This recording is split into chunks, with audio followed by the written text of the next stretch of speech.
Hola, ¿qué tal amigos? ¿Cómo están? Espero que estén muy pero muy bien. El día de hoy vengo con un nuevo video y este se trata de las frutas en el idioma Ekchi y castellano hablante. Siempre esperando de su apoyo, que dejen su like, su comentario y que compartan el video. Chanchel como masale ol na koy benaksa saksale ol. Anakwan shinchalrik en jun chichimuel choqere hain yal tirshebli kilq en sa iqchi utsakashlanatin nakoy benyak kileten nakte kanabaran le huch lek aush utte kwot limuel hain. Katikibak, empezaremos. Papaya, putul. Putul. Mora, tocan.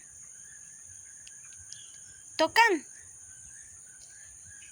Naranja, chin. Chin. Nance, chi. Chi. Piña, chop. Chop.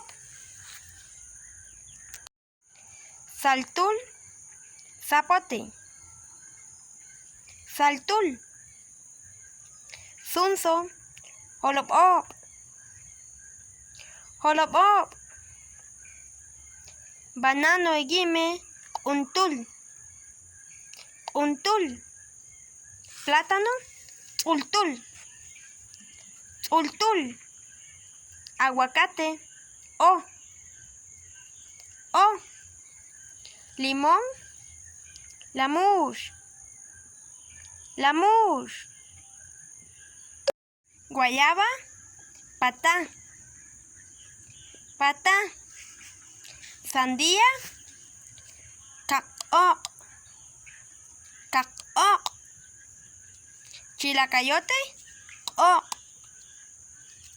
Oc. Uva, tusup. Tusup. Cacagua, cacao. Cacao. Achote, chayao. Chayao. Jocote, rum. Rum. Caña, utzaj. Utzaj. Pataste, alam. Alam. Oskumane sharina hulak shirgik limuel hain. Panchosh le tenk. Panchosh nakine tenk. Ahtirik en li hot. Le aush ut naknekekwot limuel.